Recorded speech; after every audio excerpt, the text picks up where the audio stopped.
Coral Reefs in the Climate Change Era by Arturo Bullard.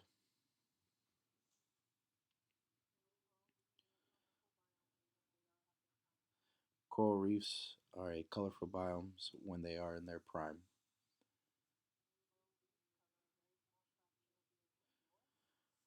Coral reefs cover a very small fraction of the ocean floor,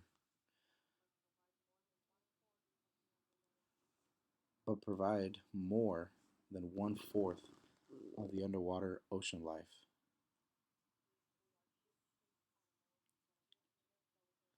They are two-shaped animals that attach their skeletons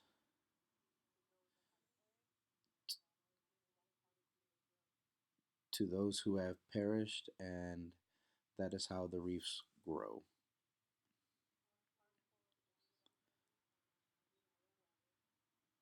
Hard corals are predominantly found in shallow waters less than 100 feet from the water's surface,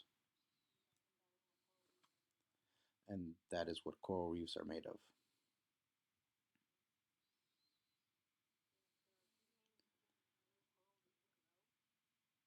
There are three main regions in which coral reefs will grow: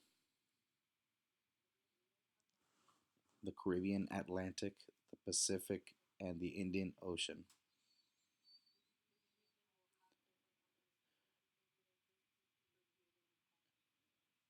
Each region will have different combinations of instances associated to climate change.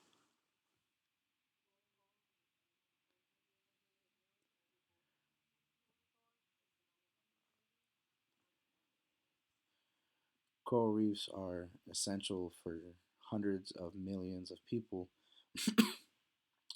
as food source, economic opportunity, and storm protection.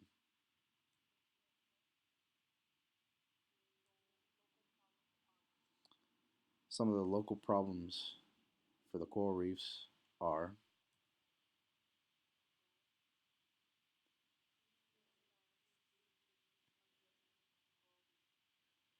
human land and sea activities are threatening these coral reefs. Overfishing, using coral as a building material, its lime for fertilizing in agriculture,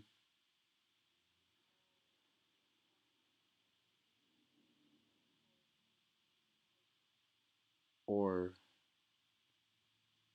nutrition runoff and acid corrosion of soil are some ways corals are used.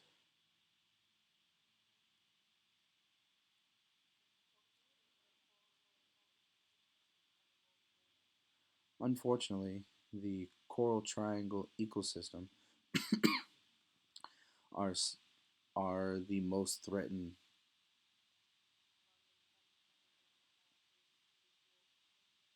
About 95% of the coral reef are at risk due to overfishing, destructive fishing practices,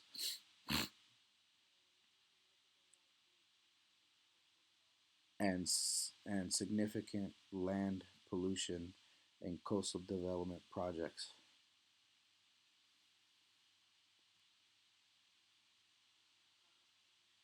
Climate change for coral reefs.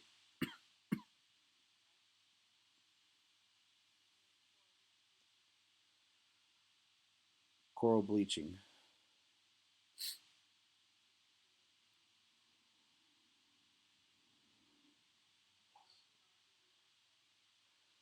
algae loss due to stress,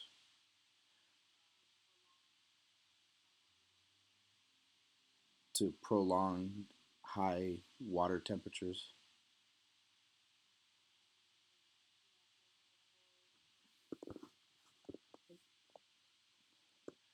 that will make the coral reefs prone to diseases and weaken their infrastructure.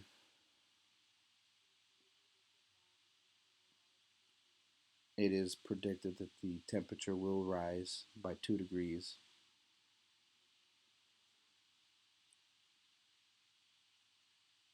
in the 21st century, and that is predicted to cause more coral bleaching.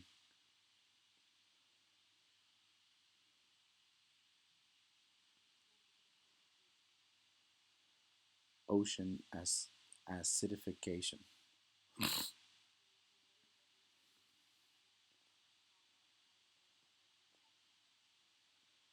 Since the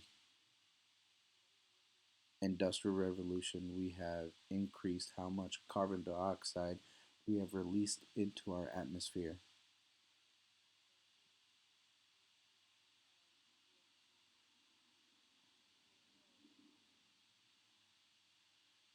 The increased amount of the carbon dioxide in the ocean absorbs affects the pH.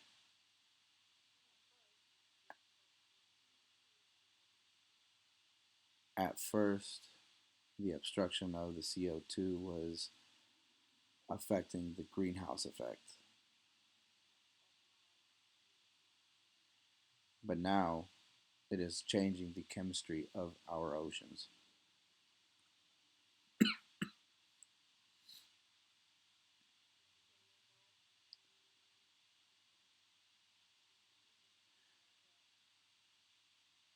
If the coral cannot regenerate from the bleaching that has happened, the coral will not grow.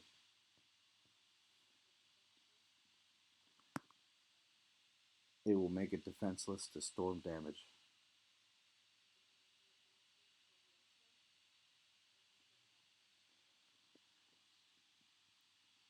The change of the chemistry in the ocean does not seem to slow down, which will make it extremely difficult for the coral to adapt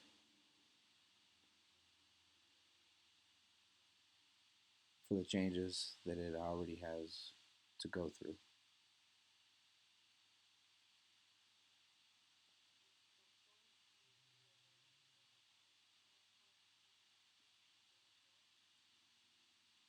Storms and sea level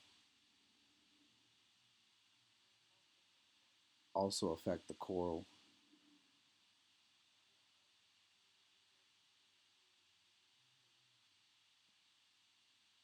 Microns can, Bicrons can affect the coral.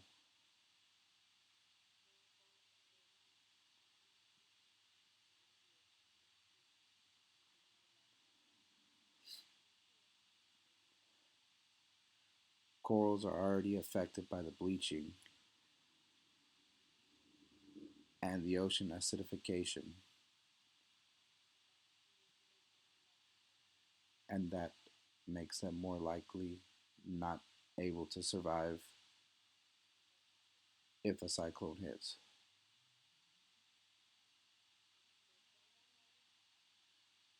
So storms not are always bad.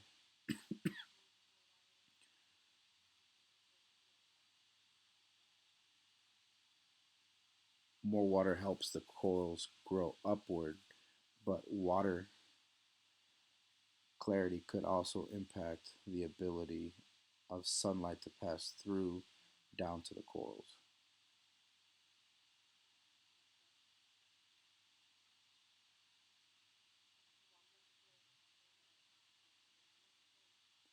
One particular example I found was the Brazilian coral reefs.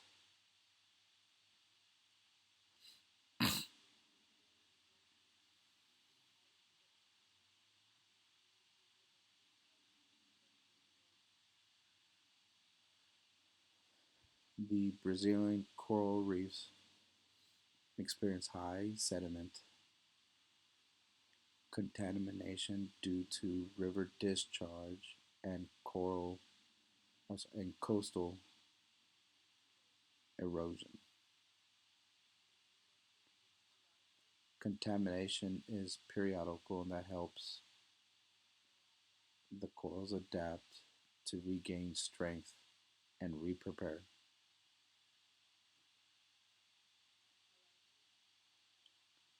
A larger polyp and more effective me- mechanisms to process and remove sediment, acid,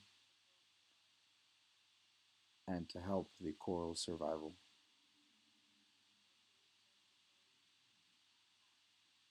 Most of the coral, or sorry, most of the stress to the coral reefs is due to the lack of regulation and policy to preserve natural resources and regulate coastal development.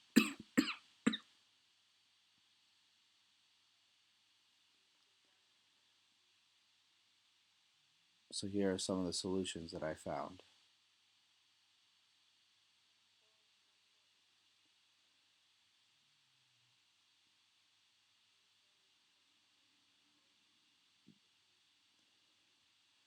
The Coral Triangle Initiative on coral reefs, fishery and food security.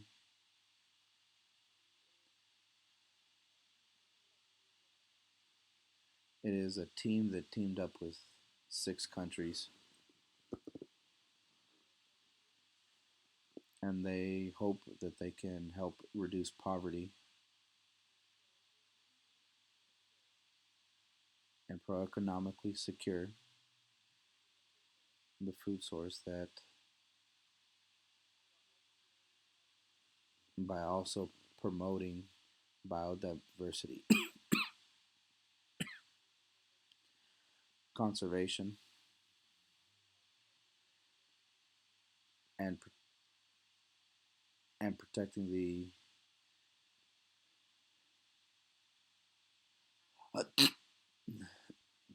and protecting the animal species and the ecosystems that they thrive.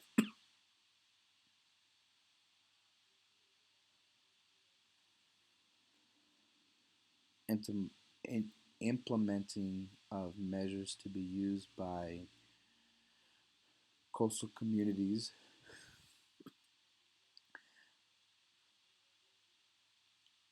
and investing on climate change vulnerability assessment to plan and improve on and for our future.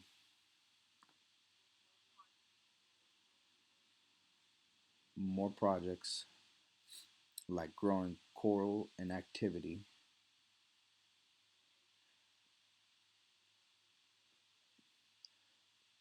simulating their habitats, and later placing them in the ocean could possibly help.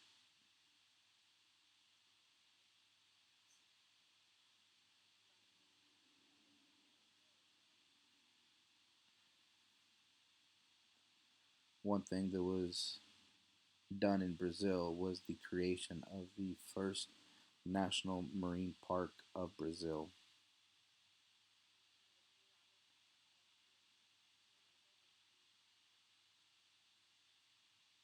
It was started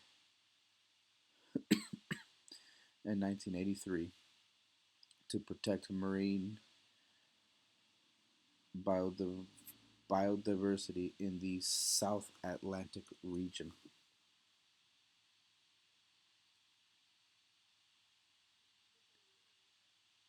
To conclude, th- this biome needs to be pres- preserved, and protected for our well-being and the generation of the planet.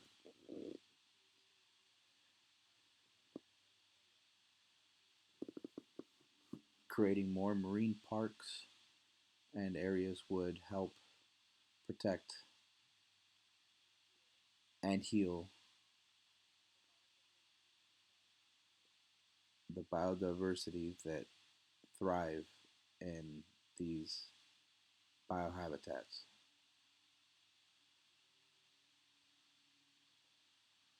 Thank you for taking the time to listen. Hope you enjoy. Sorry, I'm not feeling so well.